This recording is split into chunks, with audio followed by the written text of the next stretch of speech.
ke gunung yang di sana itu dikenal dengan gunung dengan artinya tuh berarti mulut raja. Mulut raja atau mulut Tuhan. Gunung ini penuh dengan legenda dan cerita mistis. Dan saya kesana pun sebenarnya nggak sengaja, karena Sulawesi gunung boleh pendek, tapi kalau soal jauh memang ya. Mampu dan masuk ke dalam dimensi yang diinginkan gitu ya, dalam artian yang ditetapkan. Maka setiap orang yang melakukan haji di puncak Gunung Bukarang, dia itu bisa tembus ke Mekah.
Bro, ya bukan bro ya. Sebenarnya waktu itu bukan bro ngomongnya, cuman saya nggak enak sebut namanya. Iya. Bro, mudah-mudahan gue bisa ketemu sama lo, walaupun itu hanya batu nisan, kira-kira kayak gitu. Ada kerinduan lah teh, karena ini sahabat karib teh, sahabat karib. Dan di saat dia mau berpulang itu, sebelum dia berangkat ke Makassar dan 2 bulan kemudiannya dia meninggal, itu dia nunggu dulu di rumah teh, di kamar. Waktu itu saya lagi naik ke Kawah Ratu. Saya 3 hari camping di Kawah Ratu. Dia tungguin di rumah itu, dia belum berangkat ke Makassar. Tunggu saya dulu, begitu saya pulang itu dia udah ada di kamar. Saya ingat pertama kali bahasa dia nih, dan itu akan terngiang-ngiang terus karena ini bahasa terakhirnya dia. Itu langsung ganteng, jadi dia ngeledek, bukan ganteng beneran gitu, ngeledek, ganteng, lagi mulutnya menyong-menyong. Ngapain lo di sini, saya bilang gitu. Ingat banget, gue nungguin lo, gue mau ke Makassar, tapi gue pengen ketemu lo dulu lah. Gue mau jalan jauh kan, belum tahu gue baliknya kapan. Terus lu gue tunggu di Makassar, kita naik gunung ya tadi. Nah itu omongan terakhir yang paling saya ingat ya itu. Makanya kalau ingat itu rasanya suka nangis juga, sedih gitu kan. Nggak nyangka kalau itu omongan terakhir dia ke rumah. Nggak nyangka waktu itu yang segitu cerianya, ketawa, segala macam, dan itu nandain terakhir. Ketika pas mau naik di rumah Tata tuh saya ingat wajah beliau. Saya langsung ila arwahi lah khususan. Saya Al-Fatihah, udah habis itu saya tidur. Bangun pagi-pagi itu udah singkong rebus, singkong goreng, pisang rebus udah ada semua. Ya itu saya baru tahu makan mie, minum mie gitu kan. Padahal singkong. Iya, padahal singkong suruh makan gitu kan. Makan mie, minum di dalam hati. Ini singkong. Bukan mie. Iya gitu. Di situ dinasihatin lah gitu anak-anak Makassar. Cuman saya nggak begitu paham lah teh apa aja yang dipesankan kepada mereka. Itu udah jam 6 itu, kita jam 7 preparing, cek and recheck barang. Mulailah kita mendaki ke Gunung Bukarang. Saya masih ingat itu yang pertama kita lewatin itu kebun-kebun warga ya, di pagar bambu, pohon-pohon kelapa, masih datar. Terus dia naik agak terbuka tuh udah mulai semak belukar teh. Adalah mungkin kira-kira 1 jam. Nanti kita belok ke kanan udah mulai masuk hutan. Kira-kira 1 jam lepas dari kebun-kebun warga sampailah kita ke pos 1, itu udah hutan lah, hutan. Istirahat sebentar. Terus ke pos 2 itu juga kurang lebih 1 jam atau 2 jam. istirahat. Medannya masih standar kan, masih apa ya, masih dia nggak terjal lah, masih santai. Pos 2 istirahat, pos 3 istirahat. Itu agak lama di pos 3, kira-kira 10 menit. Cuman anak-anak Makassar waktu di pos 3 itu gelisah deh. Saya belum tahu nih ada kisah apa di pos 3 itu, belum tahu sama sekali.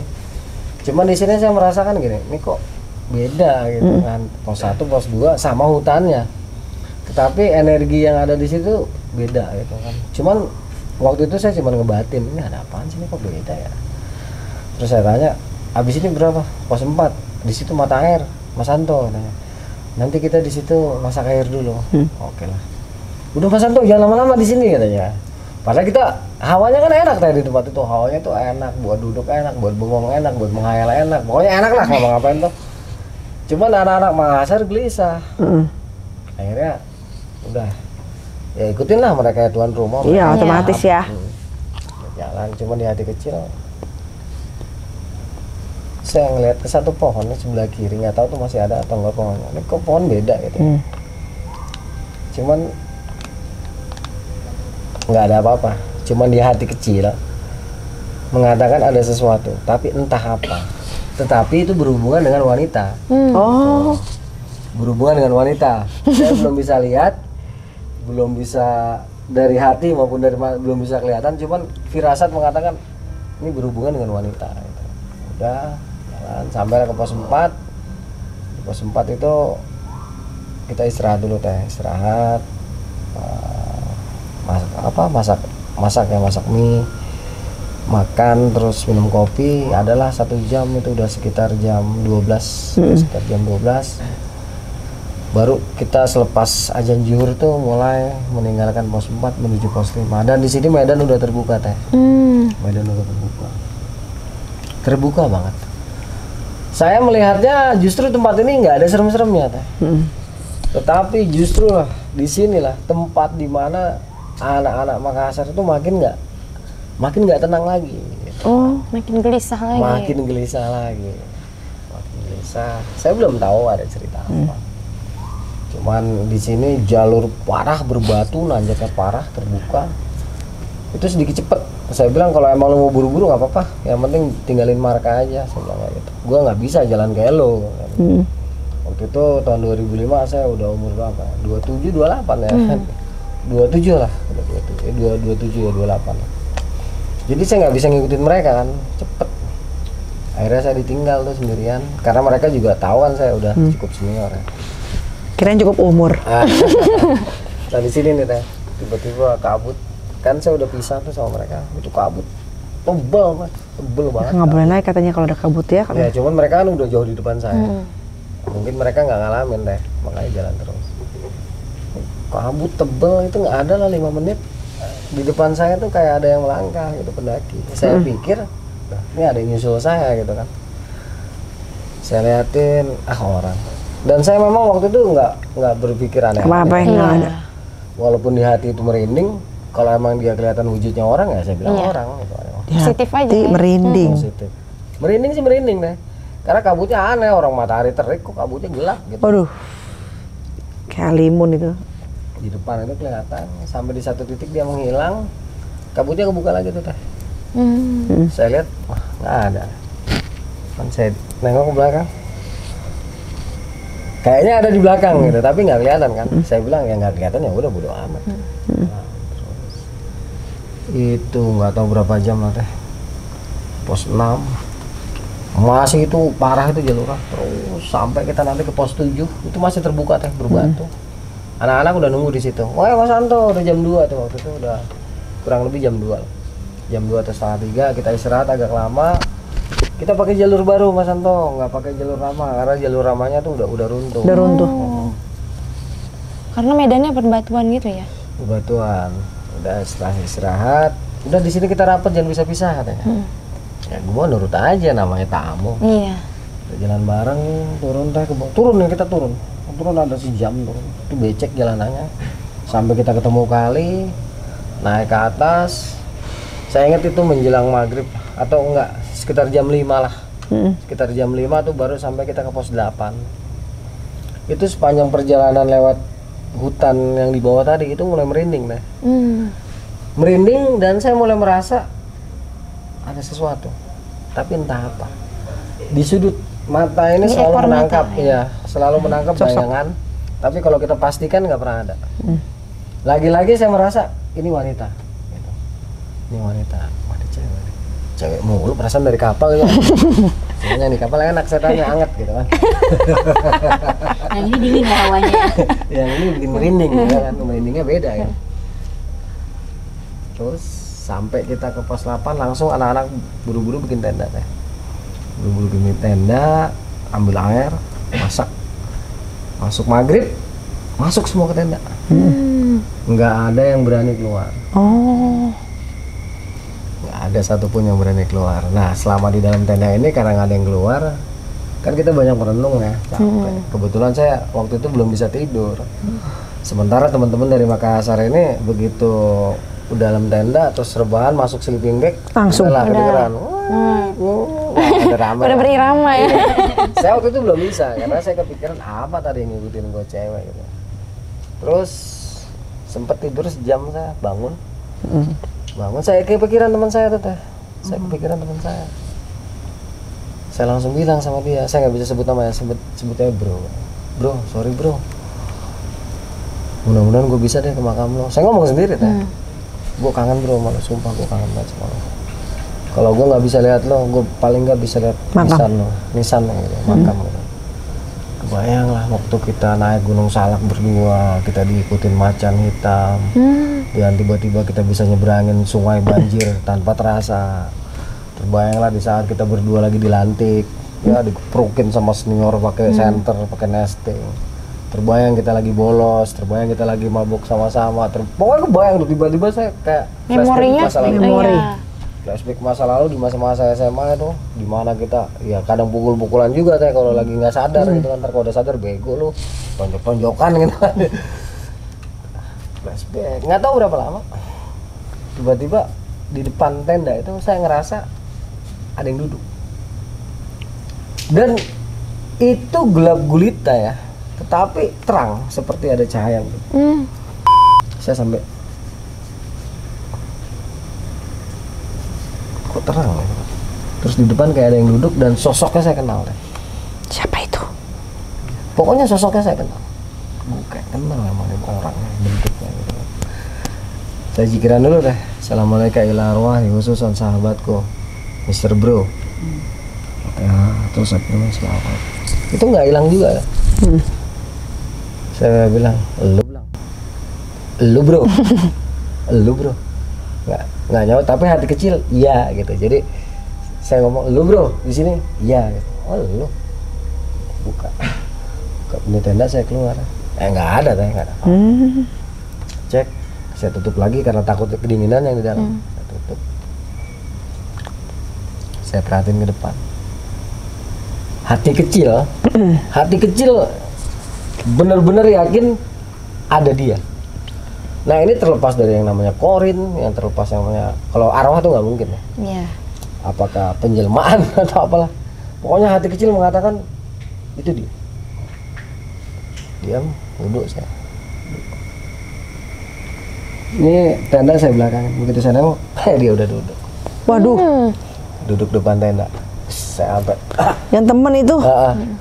lo ngagetin aja saya bilang. Gimana kabar? Ya bukan begini ngomong ya, Iya, cuman secara- waktu ngomong lo ngagetin aja, abis itu diem-dieman teh ke depan, yang ngobrol Mungkin lah, telepati kali ya. hati sama hati Iya. lah. Gimana kabar lo? Ya gue di sini. Wah lu kan bukan di sini, ya kan lu di sini. Kata bahasanya seperti itu. Ngobrol-ngobrol, banyak tuh yang diomongin teh. Nggak tahu, cuman saya nggak inget. Yang saya inget intinya kalau lo nggak bisa ke kuburan gue, ya udahlah di sini Di aja. sini aja ketemunya. Gitu kan. Terus juga kan niatnya Kang Arya memang ke situ memang buat dia. Iya, jadi udah, ya udah ngobrol-ngobrol, ya saya sambil ngopi, bikin ngopi. Itu saya ngerasanya bener-bener real manusia, bukan hantu. Jadi nggak ada gesekan energi yang bikin saya merinding, itu nggak ada sama sekali. Jadi udah bener-bener apa namanya, kayak temen aja. Terus dia ngajak ke atas kan, bilang ngapain lu ngajak gua ke atas, ntar lu kagak balik lagi gua gitu kan. Ya, Masa iya, kata dia. Bentar dulu, bentar, saya ke dalam dulu teh. Dalam, saya jikiran dulu tuh, selawat dulu teh.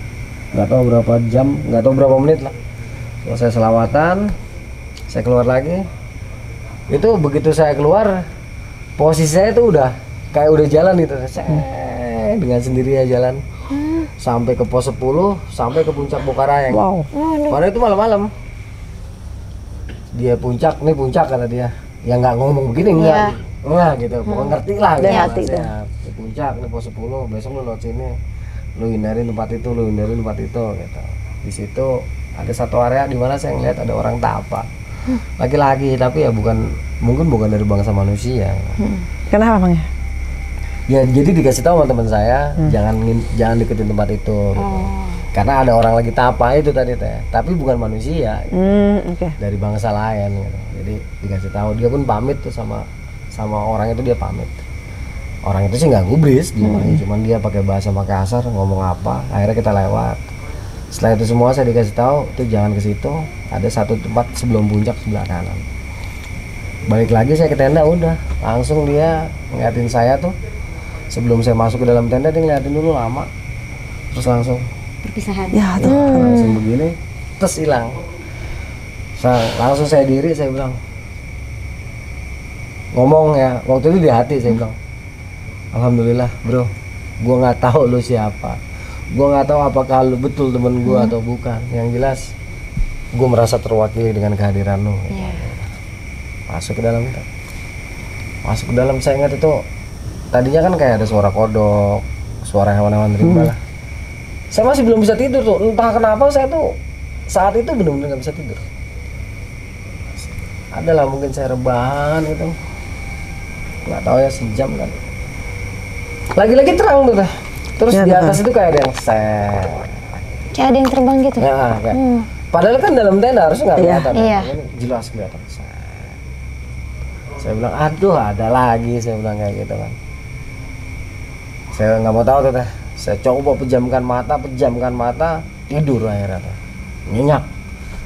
Di dalam mimpi itu saya bermimpi di sekitar, saya ingat ini ya, karena betul-betul saya alamin gitu. Di dalam tidur itu saya ngimpi ketemu cewek bule. Oh. Bule, entah dia Belanda, entah dia Spanyol, entah dia Amerika, pokoknya bule lah. Ya. Ya, dan bukan istrinya Pak Le juga gitu. Bule ini gitu. Siapa tahu temannya Pak Le, istrinya Pak Le terus. Ya udah, ngimpi cuman gitu. Saya anggap mimpi lah. Sekitar 2:30 lah kurang lebih, itu bangun karena leher saya kering. Kering, bener-bener aus. Cuman mau keluar, saya manusia punya rasa takut ya. Pasti. Mau keluar tuh mikir, anjir serem banget keluar gitu kan. Hawanya tiba-tiba udah beda gitu kan. Hawanya tuh udah mencekam banget. Benar-benar mencekam. Jadi saya bilang, anjir. Males lah berurusan ya. Repa-repe nih saya dalam tenda. Gerabak. Ayo, grepe itu nyari botol ya. Wah, kering semua, gak ada air. Dalam hati, buset ini ontak semua, saya bilang. Wah, udah makin aus, akhirnya sampai titik di mana saya udah nggak tahan sama rasa aus saya, karena dingin itu kan bikin haus. Iya. Bikin kering ya kalau Bikin kita kering naik kan. gunung. Saking saya udah nggak tahannya, saya bilang mau ada setan, ilu-ilu, banaspati, jurik segala macam, sabun itu. Kalau dengan keadaan kehausan. Keluar, bubar, set, langsung tolak pinggang, bangkitin nyali teh. Iya. Beraniin diri. Beraniin diri, nengok, galak-galakin, buk. Ngisi air kita, golok pegang, taruh, plak, ngisi air. Begitu minum kan, wah, anak lega banget. Oh berarti itu deket mata air ya? Ya 5 langkah lah kayak di situ dari mana. Ada kali kecil, isi lagi agak lama kan isinya karena airnya kecil kan. Isi, jangan sampai ntar keluar lagi nih, sekalian aja deh. Kalian dipenuhin ya? Kalian penuhin tuh 1 botol gede. Isi, gitu kan, gitu kan. Ini sudut sini nih, sudut sini. Ekor mata. Saya bilang, nengok kagak? Nengok kagak? Udah. Sini teh. Langsung tengok gitu kan. Kaget. Langsung tengok, nggak ada apa-apa teh. Si, Amin. Isi lagi. kan, isi lagi, minum lagi gitu. Sampai saya lihat dari depan. alhamdulillah nggak ada apa-apa. Nengok, Wing. di belakang saya percis teh, Astagfirullahaladzim. Oh, gimana ini? tinggi mungkin 180 Waduh. Waduh. Cewek. cewek rambut Iya, panjang, standar orang luar ya. Cantik. cantik cuman pucat. Ya Saya ingat namanya. matanya biru, saya ingat matanya biru, kulit putih bersih, dia pakai gaun putih panjang. Yes. Komunikasi nggak sih Bang Kang Arya? Enggak, belum gitu kan. Karena kaget saya Kaget, jatuh ke air. iya. Gubrak, orang nggak ada energinya tuh nggak ada ketangkep di sini merinding tuh nggak ada sama sekali. Tiba-tiba dia nampak di Begitu belakang. nengok tiba-tiba ada di belakang ya saya lompat, gubrak jatuh. Astagfirullahaladzim. Saya jatuh gini ke bawah gini lagi udah nggak ada kan. Coba tengok. Wah, alhamdulillah kagak ada. Air tumpah. Iya jatuh begitu. Nggak jadi minum dah. Udah dia udah minum. Iya udah Isi kasih lagi, bawah. Iya. isi lagi. Maaf. Isi lagi sambil nengok ke arah sono kan. Tet, jalan ke arah tenda. Ini gelap banget tuh teh. Saya pakai senter korek. Kan cuma nyenter ke bawah doang kan. Begitu nyenter ke tenda, dar depan tenda dia. Teh. Waduh. Astagfirullahaladzim. Depan tenda deh. Depan tenda. Diri? Diri senyum. Manis senyumnya. Cuman dia pucet, serem juga jadinya. Penasaran dia Bang Kang Arya. Mendingan senyumnya si Ulin gitu kan. Nyulin lagi ya tuh. Saya kaget, saya langsung diam. Saya waktu itu udah la haula wala quwata illa billahil Dia azim. ngeliatnya senyum apa marah? Senyum. Senyum. Oke. Betul-betul senyum dia kan. Saya udah terserah dah. Saya bilang kayak gitu. Saya liatin lagi. Ya udah dah adu mata. Saya kan punya trik kalau ngadepin cewek adu mata gitu. Yes. Saya liatin lagi, udah liatin. Terus dia mundur teh. Mundur, hilang. Hilang kan? Udah saya maju. Tapi udah apa ya? Rasa takut itu udah bener-bener yang gimana ya? Iya. Jadi jalan 5 meter aja kayaknya 2 jam jalannya. Kagak nyampe gitu. Kagak nyampe ini mau. Mau lari juga berat. Bener-bener berat itu kan. Gue kira di film ya. Ternyata bener. Tapi emang iya. Kagak nyampe enggak. Ya mungkin mah kalau normal mah ya cetuk kepleset nyampe gitu kan. Kagak nyampe perasaan. Apa kita kagak jalan-jalan nggak tahu juga. Tumben ya Mas Arya ya. Waduh itu energinya luar biasa. Begitu sampai depan tenda, dia keluar dari belakang tenda. Waduh. Negor lagi kan, langsung saya bilang assalamualaikum ya ahlul ghaib. Langsung saya bilang assalamualaikum ya ahlul ghaib. Saya sebutkan nama asli saya. Mohon maaf, saya kesini nggak ada niat ganggu. Emang kenapa sih? Diam, tiba-tiba saya seperti melihat flashback lagi teh. Ini dongeng ya, ini dongeng legenda di pos 3 Gunung Bukaraeng. Itu menurut legenda dan mitos masyarakat sekitar, di situ terdapat perempuan Belanda yang menggantung diri. Waduh. Kan yang pos 3 Iya. ada legendanya, tetapi dia ini tidak jahat walaupun posisi matinya bunuh diri. Bunuh diri. Gitu teh. Jadi Jahat melihat, kagak tapi nampakin. flashback gitu kan. Jadi flashback saat Nampaknya tergantung bikin segala kaget. macam gitu kan. Setelah itu saya saksikan semua, dia tersenyum. Itu dia enak banget ya mundur begini. Jadi sebelum dia mundur itu dia nyamperin bener-bener ini. Jadi dia kan tinggi, saya pendek, dia nunduk. Set, saya mau cipok gitu nggak kena dia. Iya. Masih aja. Nggak, bukan, memang itu ngebantu keberanian. Nggak kena, sehat, malah mundur ya kan. Ini dia berubah coy. Agak panjang giginya. Iya, mundur dia. Mundur, saya bilang. Emang kita perempuan apaan? Dia mundur, udah saya bilang, udah. Saya diam. Begitu masuk ke dalam, anak-anak itu nggak ada yang bangun deh. Saking capeknya ya. Nyenyak tidurnya. betul, nyenyak luar biasa. Apa memang dibuat nyenyak? Emang cuma mau Kang Arya doang. Iya, dia mau me time. Jadi udah saya masuk ke dalam, saya mimpi lagi. Terus waktu itu dibilang dia pesen sama saya, kalau nanti ke atas ketemu sama kayu yang warna merah nggak usah diambil. Terus nanti kalau ketemu laki-laki di sebelah kanan puncak ya jangan sampai nggak sopan lah dengan beliau gitu. Jadi walaupun nggak kelihatan betabe-tabe lah kalau orang sana bilang. Sepuh. Ya kita betabe-tabe itu berarti kalau sini tuh punten, Permisi. punten, misi kita nih betabe-tabe. Oh ya udah. Selesai itu nggak lama udah terang lah teh. Udah jam 5:30 terang. Saya baru bisa tidur tuh. Saya tidur. Lama juga ya. Anak-anak baru pada bangun tuh. Saya tahu mereka tuh berisik segala macam. Oh, Mas Anto ini kebluk kalau tidur gitu kan. Padahal dia Dia keblok. Iya, gua baru bisa tidur gitu. Jam 10 bangun. Itu masakan udah siap kan teh? Siap. Terus yang mengantar saya dulu ke puncak itu si Jamal. Sementara si Indra sama si Kodok dia di tenda. Terus dipesan tuh, Jamal nanti kalau kau lihat kabut jangan kau naik lagi Jamal. Kau turun saja. Nanti apa kata Tata nggak boleh itu kan, nggak tahu kabut apa. Udah saya bilang sama Jamal, ayo Jamal kita berangkat nanti keburu siang tuh. Udah berangkat sama Jamal sih. Jadi pos 8 itu kita turun sedikit terus belok ke kiri naik deh, belok lagi terbuka itu Edelweiss sama ada lapangan. Mau cakep dong ya. Lapangan Edelweiss juga tempat upacara ada tiang benderanya. Begitu sampai situ pas kita mau mengarah ke puncak Bukaraeng itu kabut. Kabut tebal. Kabut kejadian. Pekat. Si Jamal itu langsung berhenti ya. Mas Santo bahaya ini Mas Santo. Nggak bisa kita lanjut naik gitu. Tata bilang toh kalau ada kabut ini nggak boleh kita. Iya katakan kabut nggak boleh. Saya waktu itu bilang, Jamal, saya sejauh-jauh ini nyebrang pulau, saya sejauh-jauh ini nyebrang lautan. Kalau kau mau balik, kau balik. Hidup mati Allah atur Jamal, bukan ini kabut atur, saya bilang gitu. Kalau kau tidak mau ikut naik, kau tunggu sini, biar saya naik sendiri. Kau tunggu. Akhirnya nggak enak kali si Jamal kena. Kalau kau takut, kau baca selawat Jamal, kau baca selawat, kau puji Tuhan itu tidak ada yang lebih hebat dari Tuhan dan Rasulmu itu tidak ada. Oke Mas Santo, kita selawatan kan.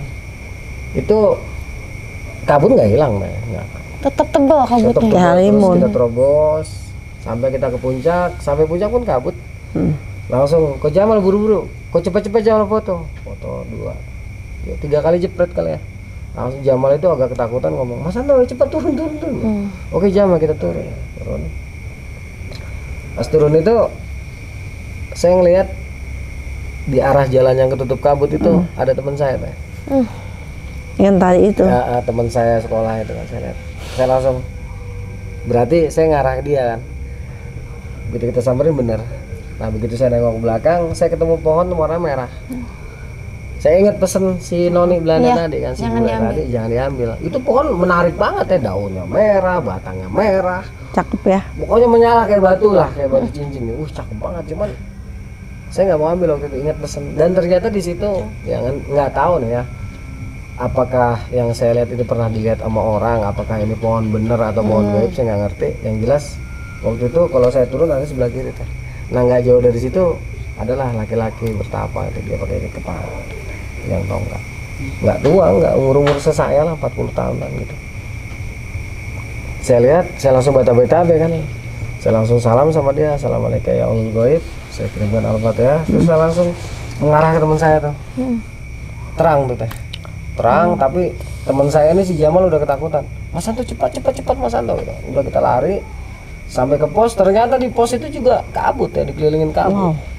Jadi ketika kita sampai pos, anak-anak itu langsung Mas Santo turun sekarang. Ayo turun, ayo gue bilang, ayo turun. Panik tuh kalau udah kebut gitu. Iya, langsung kita packing. Biasa mereka jalan duluan kan, karena saya kan dianggapnya sudah senior. Jadi di jalan belakangan pun udah nggak ada masalah. Jadi kita turun, sepanjang turun ini, ya di depan saya lihat sosok yang menyerupai rekan saya. Sementara di belakang saya rasa sosok tinggi yang cantik tapi pucat itu. Nah itu kita diikutin, di depan itu dia teman saya, di belakang diikutin dia kan. Dikawal ya. Dikawal ya, terus kita turun sampai kita ke pos 7, pos 6, pos 5 ya. Di pos 5 itu ada kabut dan ada orang saya lihat di situ, tapi anak-anak Makassar nggak ada yang lihat. Cuman nggak apa-apa, orang itu cuma diem aja di sebelah kanan. Saya bilang bukan orang ini, terus jalan. Pos 4 lanjut lagi, Nah sampai pos 3 itu si Noni Belanda itu jigat saya percis. Percis jigat saya. Mungkin rumahnya dia di situ. Iya pas pos 3 Iya. itu. Yang tempatnya dia bunuh diri. Diri. Jigat saya, langsung nabrak saya gitu. Ses. Waduh, ditabrak lagi. Hilang. Kayak sama perpisahan. Hilang. Saya tengok nggak ada. Udah saya terus jalan. Saya bilang terima kasih. Saya bilang kayak gitu. Udah. Baik dia. Teman saya masih ada tuh di depan, kelihatan. Teman saya masih kelihatan di depan. Sampai dia tuh hilang di kebun penduduk. Jadi tiba-tiba dia udah ada di belakang. Saya ingat dia nggak pakai baju. Saya ingat dia nggak pakai baju. Dia ada terus hilang. Sampailah kita ke rumah Tata. Itu saya terakhir teh. Anak-anak itu udah menjelang maghrib kan. Sampai bawah itu anak-anak di bawah tuh nanyain, Mas Anto udah di mana lama sekali gitu kan. Ya itu karena saya ketahan sama temen itu kan.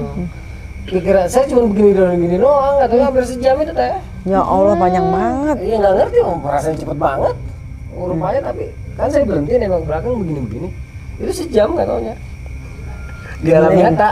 Padahal cuma ngelambain tangan doang ya. Dia ngelambai itu. Nggak taunya udah hampir sejam mereka tungguin. Lama banget Mas Anto kemana aja gitu kan. Saya nggak bisa cerita. Gitu. Nah waktu di pos 8 itu ada yang lewat teh. Jadi pas saya adep-adepan gini, dia tuh nabrak saya nembus. Gila tuh masih gitu. Nah, si cewek itu. Nah, jadi dia nembus saya gitu, ces. Itu Wah, terasa gila itu. dingin banget itu. Iya, itu tadi lupa diceritain tuh.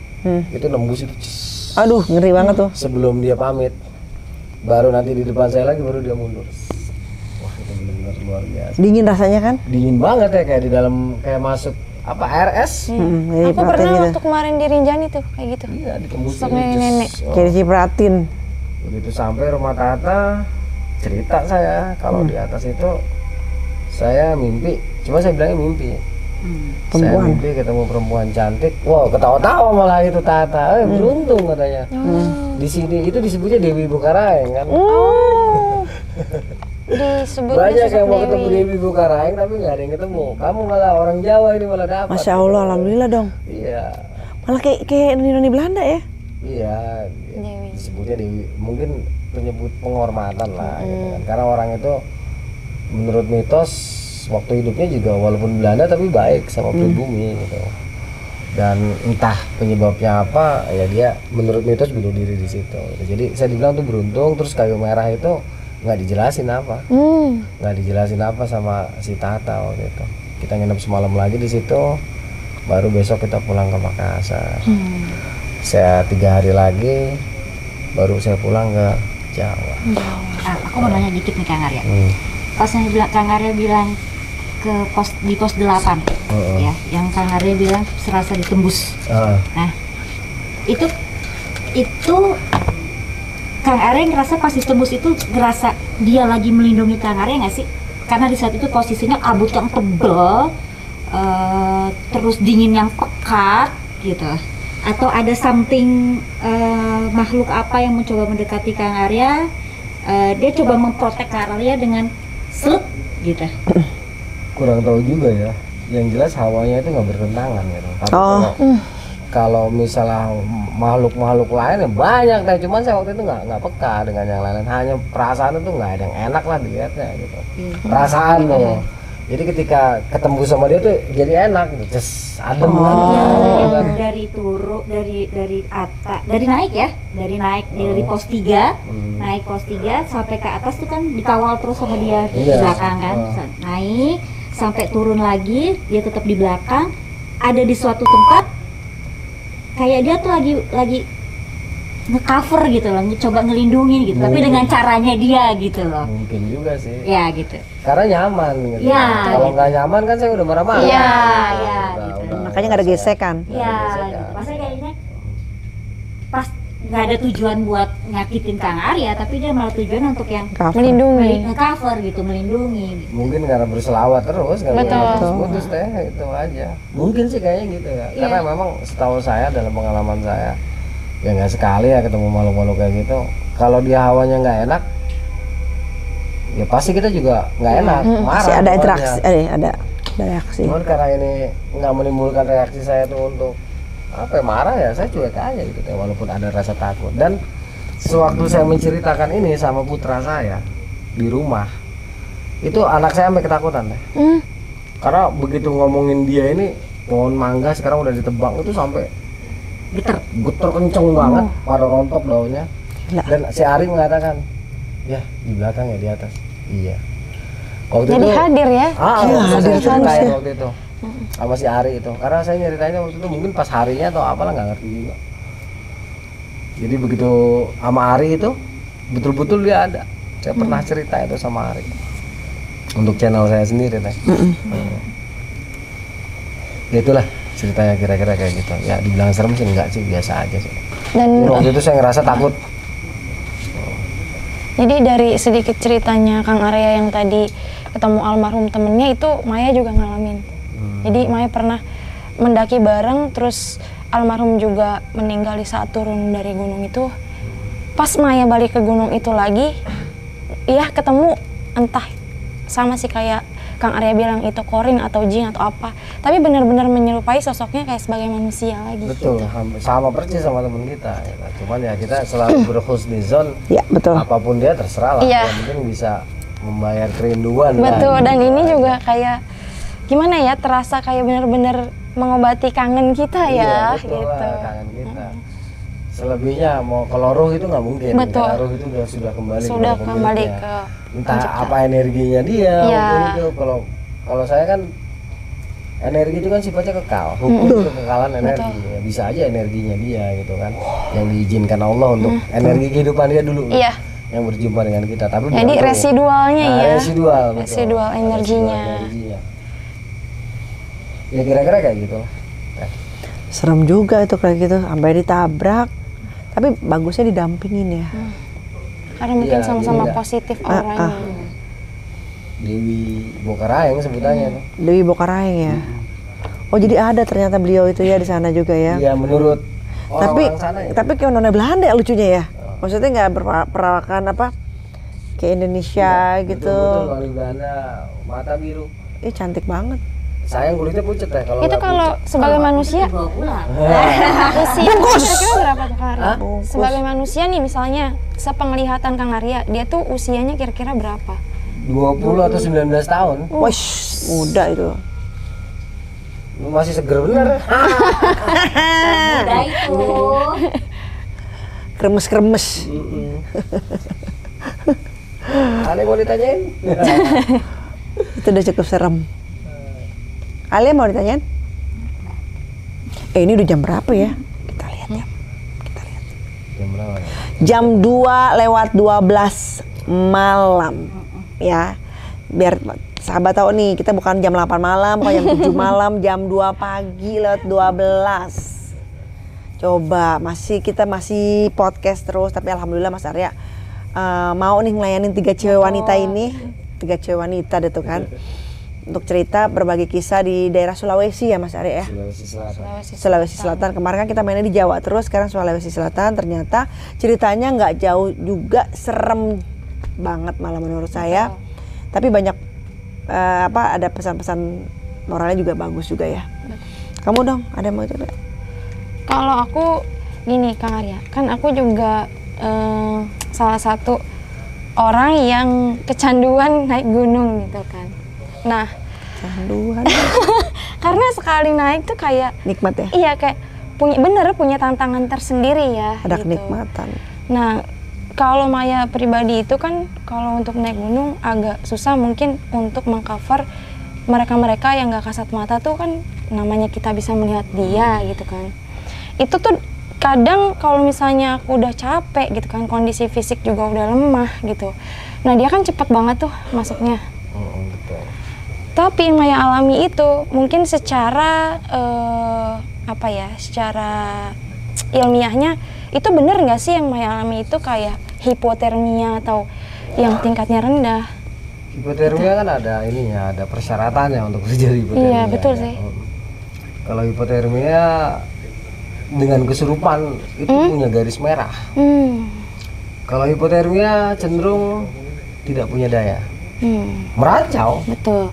Sama, jadi kayak orang halu ya kalau Iya, hipotermia juga, karena fungsi otak memang udah nggak Udah kacau. udah Karena kacau.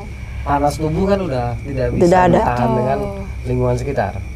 Ketahanan tubuh itu udah nggak, tubuh tidak bisa beradaptasi lagi dengan lingkungan. Nah itulah yang membuat kekacauan saraf. Nah makanya waktu itu Maya pernah juga nolongin satu pendaki perempuan juga, yang sepenglihatan Maya tuh memang dia tuh nggak ada makhluk yang mengganggu dia, tapi itu gejala hipotermia yang dia alami. Jadi semakin dia meracau, dia minta kopi, ditawarin mau diseduh atau enggak, jadi dia nyawabnya kopinya nggak usah diseduh, mau langsung dimakan. Dan orang-orang itu bukannya sarafnya. penanganan ke hipotermia, malah ke lebih ke mistisnya gitu Kang Arya. Itu Jadi karena gimana tuh pelajaran? karena garis tipisnya kan nggak tahu. Jadi Betul, orang susah juga- di itu ya. bukan susah, gampang. Dia punya tenaga nggak, suaranya berubah nggak, Iya. matanya kan orang kesurupan. Iya, udah Kita pasti. bisa lihat putih sama hitamnya, Pandangan ya, dianya. pandangannya, terus raut wajah, aura yang nampak, sama energi, powernya. Tapi mungkin karena mereka yang menangani itu orang awam ya, Nggak ya tahu. dibilangnya nggak Iya, itu gitu. memang setipis embun kalau nggak paham. Tapi kalau kita orang ini udah paham antara kesurupan sama itu hipotermia tuh kita langsung tahu. Hipotermia, kesurupan punya penanganan yang berbeda. Berbeda. Gitu. Kalau hipotermia turunkan, di bawah udah siap tenda, ganti pakaiannya kalau basah, masukkan ke dalam sleeping bag, berikan minuman hangat. Kalau sekarang kan hipotermia langsung transfer energi, transfer panas, Iya. telanjang bulat Skin masuk to ke dalam. skin. Ngarep. Keenakan ini. Iya. Kasih Febri aja no, kasih Febri. Setiap cewek aja hipo, gue juga mau. Iya. Kita berdoain biar dingin gitu ya. Iya enggak, jadi penanganannya tuh kan ya mungkin karena basic SAR-nya nggak ada. Iya. Kalau yang udah pengalaman tuh akan melihat kalau orang kesurupan sama hipotermia itu Beda. jelas beda tuh. Beda banget. Ya, cewek lemah lembut tiba-tiba Suaranya berubah. hai ngerit ngopi. Hah? Ini cewek siapa ya? Tiba-tiba tenaganya dipegang, wah orang mental. Orang hipo mana bisa? Iya. Lemes dia kan saraf. Aco memang aco, tapi kondisi fisiknya udah lemes. Nggak bisa Sarafnya apa-apa. kena Itu kan. hipotermia mau ngaco kayak gimana udah turunin ketinggian. Ya karena apapun hipotermia ataupun hipoksia itu penyakit ketinggian. Iya. Jadi turunkan dulu ketinggian karena tekanan.